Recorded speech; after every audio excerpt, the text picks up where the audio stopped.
Welcome all. This is the time for a magical story. இன்னைக்கான ஒரு குட்டி story பார்ப்போமா? ஒரு அழகான மேஜிக்கல் கார்டன் இருந்துச்சு. அந்த கார்டன்ல இருந்த ஒவ்வொரு பூவுக்கும் ஒரு ஸ்பெஷல் கிஃப்ட் இருந்தது. ரோஸ்க்கு அழகு, ஜாஸ்மின்க்கு ஃப்ராக்ரன்ஸ், சன்ஃப்ளவருக்கு பிரைட் கலர், லோட்டஸ்க்கு அமைதி. எல்லாரும் தங்களோட தனி சிறப்பால் கார்டனில் ரொம்ப ஃபேமஸாக இருந்தாங்க. ஆனால் கார்டனோட ஒரு அமைதியான கார்னரில் அன்வின்னு ஒரு சின்ன ஒயிட் ஃப்ளவர் இருந்துச்சு. அவள் ரொம்ப அழகாக இருந்தாலும் அவளுக்கு வாசனையே இல்லை. டெய்லி காலையில் விசிட்டர்ஸ் கார்டனுக்கு வருவாங்க. ரோஸோட பியூட்டியை பார்த்து ஃபோட்டோ எடுப்பாங்க. ஜாஸ்மின் வாசனையை ரசிப்பாங்க. பட்டர்ஃப்ளைஸும் பீஸும் ஜாஸ்மினை சுற்றி தான் பறக்கும். அன்வி பக்கம் யாருமே வரமாட்டாங்க. அதை பார்த்து அன்வி சோகமாக யோசிப்பா. நானும் ஃப்ளவர் தானே, என்னை யாருமே கவனிக்க மாட்டாங்க, எனக்கு மட்டும் ஏன் வாசனையே இல்லை அப்படின்னு டெய்லி அவள் ஃபீல் பண்ணுவாள். அதை பக்கத்தில் இருந்து ஒரு பேனியன் மரம் பார்த்துட்டே இருந்துச்சு. அந்த பழைய பேனியன் மரம் மெதுவாக சொல்லுச்சு, அன்வி, எல்லா கிஃப்ட்ஸும் வாசனையாக இருக்காது. சில கிஃப்ட்ஸ் இதயத்தில் இருக்கும். கொஞ்சம் பொறுமையாரு, உன் நேரம் வரும். ஆனால் அன்விக்கு அது புரியலை. அவள் அமைதியாக காத்துக்கிட்டே இருந்தா.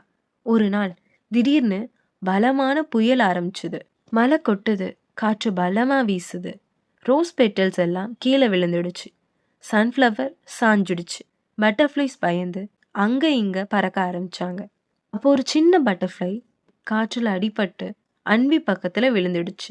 அதோட விங்ஸ் காயமாயிடுச்சு, பறக்க முடியல. பட்டர்ஃப்ளை பயத்தோடு சொல்லிச்சு, ப்ளீஸ் என்னை காப்பாத்துங்க. அன்வி உடனே தன்னோட பெட்டல்ஸை விரிச்சு மழை விழாமல் காப்பாத்தினா. கோல்டு வெண்ட் வராமல் மறைச்சா. பட்டர்ஃப்ளை கிட்ட மெதுவாக சொன்னான், பயப்படாத, நீ சீக்கிரம் சரியாயிடுவ. 3 நாள் இப்படியே அன்வி பட்டர்ஃப்ளைக்கு தைரியம் சொன்னான். பட்டர்ஃப்ளை கொஞ்சம் கொஞ்சமாக குணமாயிடுச்சு. 4வது நாள் அது சந்தோஷமாக பறக்க ஆரம்பிச்சிடுச்சு. பட்டர்ஃப்ளை அன்வியை பார்த்து சொல்லிச்சு, உனக்கு வாசனை இல்லை, ஆனால் உன் அன்பு தான் இந்த கார்டனில் ரொம்ப அழகான வாசனை. முதல் முறையாக அன்வி சந்தோஷமாக சிரிச்சா. கொஞ்ச நாள் கழிச்சு கார்டன் ஓனர் வந்தாங்க. எல்லா பட்டர்ஃப்ளைஸும் அன்வி சுற்றி இருக்கிறத பார்த்தாங்க. என்ன நடந்ததுன்னு தெரிஞ்சதும் அந்த கார்டன் ஓனர் சொன்னாங்க, இந்த ஃப்ளவர் ஸ்பெஷலாக இருக்கிறது பியூட்டினால இல்லை, ஒரு உயிரை காப்பாற்றின நல்ல இதயம்னால. அடுத்த நாள் கார்டன் என்ட்ரன்ஸில் ஒரு போர்டு வச்சாங்க, த கைண்ட்னஸ் ஃப்ளவர் அன்வி. அந்த நாள்ல இருந்து விசிட்டர்ஸ் எல்லாரும் முதல்ல அன்வியை தான் பார்த்தாங்க. குட்டீஸ் அவளை ரசிச்சாங்க. பட்டர்ஃப்ளைஸ் சந்தோஷமாக அவளை சுற்றி ஆடிச்சு. ரோஸ் சிரிச்சுட்டே சொல்லிச்சு, பியூட்டி கண்களை கவரும், அன்பு இதயத்தை கவரும். ஜாஸ்மின் சொல்லுச்சு, என் வாசனை சில நேரம்தான், ஆனால் உன் அன்பு எப்பவும் இருக்கும். இப்படியே ஈவினிங் ஆயிடுச்சு.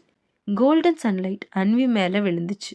பேனியன் மரம் சிரிச்சுட்டே சொல்லிச்சு, அன்வி, கடவுள் உனக்கு வாசனை கொடுக்கல, ஏன்னா காட் உனக்கு வாசனையை விட பெரிய கிஃப்ட் அனுப்பியிருக்காங்க. அன்வி வானத்தை பார்த்து சிரிச்சா.